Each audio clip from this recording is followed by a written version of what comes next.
ድምፂ አሰና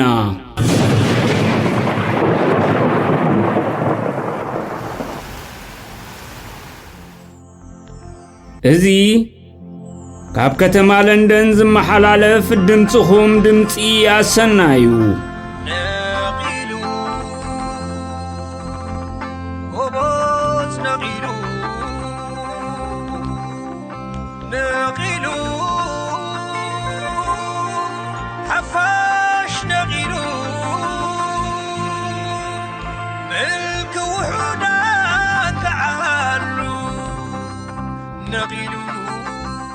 ساعات أقيدو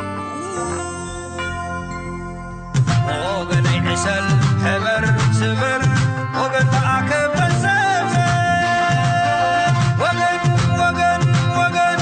وغن تعاكب السمر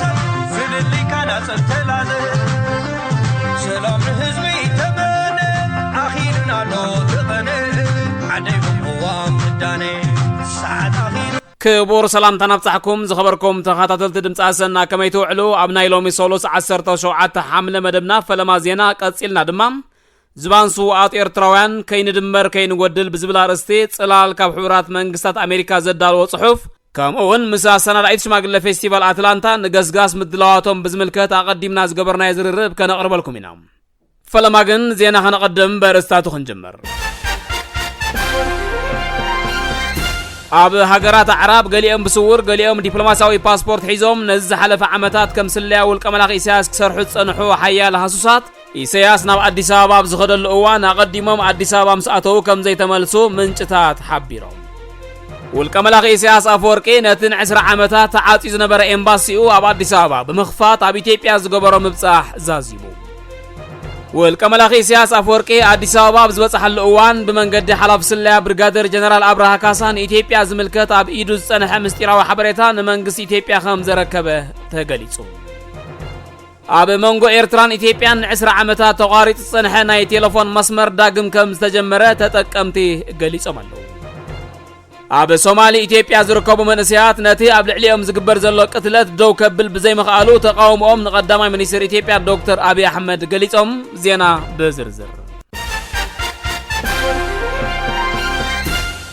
ኣብ ሃገራት ዓረብ ገሊኦም ብስውር ገሊኦም ዲፕሎማሲያዊ ፓስፖርት ሒዞም ነዚ ሓለፈ ዓመታት ከም ስለያ ውልቀ መላኽ ኢሳያስ ኣብ ስርሕታት ተዋፊሮም ጸንሑ ሓያል ሃሱሳት ኢሳያስ ናብ አዲስ አበባ ዝኸደሉ እዋን ብስም አድቫንስ ቲም አቀዲሞም አዲስ አበባ ምስኣተው ከም ዘይተመልሱ ምንጭታት ሓቢሮም እቶም ብቐጥታ በቲ ቤት ጽሕፈት ፕሬዝደንት ተባሂሉ ዝፍለጥ አካል ብፍላይ ድማ በሓላፍ ስለያ ናይቲ አካል ኮሎኔል ተስፋልደት ምክትታል ዝግበረሎም ኣብ ዝተፈላለያ ከተማታት ስዑድ ዓረብ ዱባይን ካልኦት ሃገራት ዓረብ ተዋፊሮም ክሳብ ተቐናቐንቲ ናይቲ ስርዓት ዝበልዎም ኤርትራውያን ኣብ ምቕታል ዝነጥፉ ዝነበሩ ልኡኻት ኢሳያስ ኣብቲ ሕጂ ዳግም ተኸፊቱ ዘሎ ኤምባሲ ተጸጊዖም እቲ ስርዓት ዝለመዶ ሃሱሳዊ ናይ ስርሕታት ዕማም ኣብ ኢትዮጵያ ከም ዝቕጽልዎ ናይ ቀረባ ትዕዝብቲ ዘለዎም ምንጭታት ኣረዲኦም ውልቀ መላኽ ኢሳያስ ነቲ ኣብ ወጻኢ ብፍላይ ድማ ኣብ ጎረባብቲ ሃገራት ዝኸፈቶ ኤምባሲታቱ ንንቡር ዲፕሎማሲያዊ ስራሓት ዘይኮነ ከም ማእከል ስለያዊ ንጥፈታት ከም ዝጥቀመሉ ይፍለጥ እቲ ምስ ኢትዮጵያ ቅድሚ 10 ዓመታት ብስም ዶብ ዝተኻየደ ኩናት ቅድሚ ምጅማሩ ኤምባሲ ኢሳያስ ኣብ ኢትዮጵያ ዶላራት ኢትዮጵያ ዘቂቑ ናብ ኤርትራ ብሕቡእ ዘሰጋግረሉ ከምኡውን ካልኦት ዘይሕጋዊ ተግባራት ዝፍጽመሉ ማእከል ከም ዝነበረ እቶም ናይ ሽዑ ሰበስልጣን ብቐጻሊ ይኸስዎ ከም ዝነበሩ ይዝከር ከምቲ ኣብ ዝቐደመ ዜና ዝጠቐስናዮ እቶም ኣብ ማእከላዊ ምብራቕ ተዋፊሮም ዝነበሩ ሰለይቱ ካብዚ ዳግም ከፊትዎ ዘሎ ኤምባሲ ከም ዝዋፈሩ ምንጭታት የገንዝቡ ውልቀ መላኽ ኢሳያስ አፈወርቂ አዲስ አበባ ብዝበጽሐሉ እዋን ብመንገዲ ሓላፍ ስለያ ብርጋዴር ጀነራል አብርሃ ካሳን ኢትዮጵያ ዝምልከት ኣብ ኢዱ ዝጸንሐ ምስጢራዊ ሓበሬታ ንመንግስቲ ኢትዮጵያ ከም ዘረከበ ናይ ኢትዮጵያ ማሕበራዊ መራኸቢታት ጥብቂ ምስጢር ተባሂሉ ብስለያ እስራኤል ሞሳድ ንዝወጽ ሓበሬታ ብምጥቃስ ይገልጹ እቲ ናይ ኢንተርኔት ተጠቃምነት ዘይብሉ ኣብ ውሽጢ ዝርከብ ህዝቢ ኤርትራ ከይሓልፎን ተዘይኮይኑ ብዓብዩ ብደም ዝተረኸበ ልኡላውነት ኤርትራ ንኢትዮጵያ ዘረክብ ዘሎ ውልቀ መላኽ ኢሳያስ ሰነዳት ንመንግስቲ ኢትዮጵያ ምርካቡ ዘገርም ኣይኮነን ኣብ መንጎ ኤርትራን ኢትዮጵያን 10 ዓመታት ተቋሪጹ ዝጸንሐ ናይ ቴሌፎን መስመር ዳግም ከም ዝጀመረ ኢትዮጵያውያን ተጠቀምቲ ገሊጾም ሓደ ሄኖክ ዝተባህለ ኢትዮጵያዊ ኣብ ትዊተር ኣብ ዘስፈሮ መልእኽቲ በዚ ናይ ኤርትራን ኢትዮጵያን ጉዳይ ተሓጒሰ ኣለኹ ሕጂ በሃውሪ ናብ ኤርትራ ደው ኢለ ምስ ሓንቲ ፍርቱና ተባህለት ጓል ጥዑም ኣዕሊልና ኣምሓርኛ ድማ ትዛረብያ ይብል ካልኦት ምስ ኤርትራውያን ዘዕልሉ ኢትዮጵያውያን እውን ተመሳሳሊ መልእኽታት ኣስፊሮም ኣለዉ ኣብ ክልል ሶማሊ ኢትዮጵያ ዝርከቡ መንእሰያት ነቲ ኣብ ልዕሊኦም ዝግበር ዘሎ ቅትለት ደው ከብል ብምጽዋዕ ግሁድ ተቃውሞኦም ንቀዳማይ ሚኒስትር ኢትዮጵያ ዶክተር አብይ አሕመድ ገሊጾም እንታገላለን ቄሮ ዳው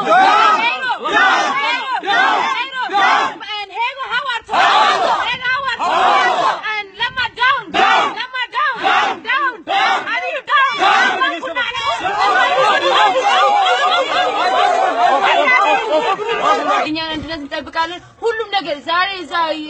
እየተገደሉት ያሉት ሰዎች የኛ ሰዎች ናቸው የኛ ደም ናቸው ሲገደሉ ይሄ ዶክተር አብይ አህመድ እያየ ዝም ሲል እሱ አንፈልግም ከኩርሲ ተወዳደ በህዝብ ድምጽ ነው ዛሬ የርቱ አሁን ደግሞ እኛ እናስወርድታለን እኛ አንፈልግም እኛ የሚሰው አንድን ኢትዮጵያ ኮር አንድነት ካለ አንድነታችን የሚጠብቅ ሰው ነው እኛ የምንፈልገው አንድነት የማይጠብቅ ኦሮሞ ሶማሌ ያለ አንፈልግም ስለዚህ ሰው እየተገደሉት ያሉት ሰዎች በ24 ሰዓት ውስጥ አሁን ከምሽቱ 1 ሰዓት ነው እስከ ከነገ ጠዋት 6 ሰዓት ትኩስ መልስ ካልተሰጠን እኛ የምናደርገው እነሱ አንተ ብቻ ነው ቆርጥ እኛ ነው ከፍተን በጀዋን ቀይ ወጣ ከተቸው ወደ አዲስ አበባ ትበላለህ አመዳ አልተነካ መጀመሪያ ላንተ ብለን ሰላማዊ ሰልፍ ወጥተን ነበር ዛሬ ደግሞ ላንተ ብለን አንፈልግም ብለን ሰላማዊ ሰልፍ እንወጣለን አንተ ያንተን ህዝብ ካልያዝክ ምተናብዩ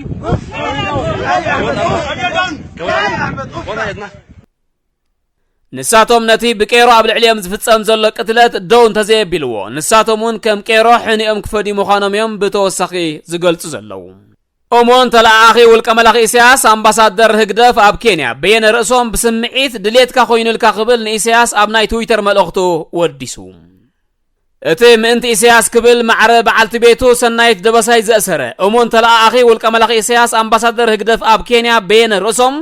ፕሬዚደንት ኢሳያስ ካብ 1965 ኣትሒዙ ነዛ መዓልቲ እዚኣ እዩ ተቃሊሱ ንሱ ዝሕለፎ ሽግርን ቃንዛን ውሕዳት እዮም ዝፈልጥዎን ዝርድእዎን ዝተፈተኻ መራሒ ንስኻ ከምዚ ክኸውን ኢኻ ተመኒኻ እንሆ ድማ ከምቲ ዝደለኻዮ ኮይኑ ክልቲኦም ሓራ ዝገበርካዮም ህዝብታት ኢትዮጵያን ኤርትራን ከዓ ዮሃና ንዓኻ ይኹን አንተ ዓቢ መራሒ ክብል ምቅጣር ዝበዝሖ ስምዒታዊ መልእኽቲ ብምጽሓፍ ወዲስዎ ኣለዉ ዝኸበርኩም ሰማዕቲ ድምፂ ኣሰና ዕለታዊ ዜና ኣብዚ ይፍጸም ምስ ዝተረፉ መደባት ናይ ሓድገኩም ሰናይ ምክትታል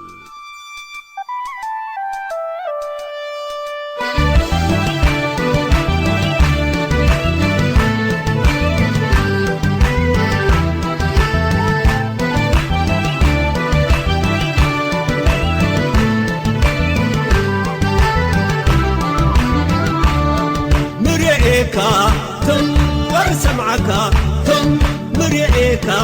تم وبسمعك تم من تتهاجى أبوك إلكم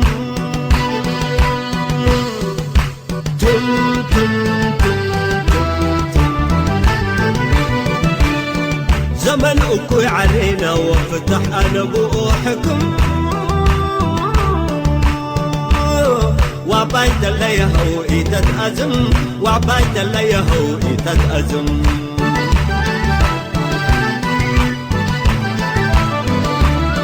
أنا لا توي أزم وعفويا يلقم أنا لا توي أزم وعفويا يلقم باسر واتساقم نية الشعب قد تتمم باسر واتساقم نية الشعب قد تتمم طيور قبوة حوالي الأزم كبير دي بحمم طيور قبوة حوالي الأزم كبير دي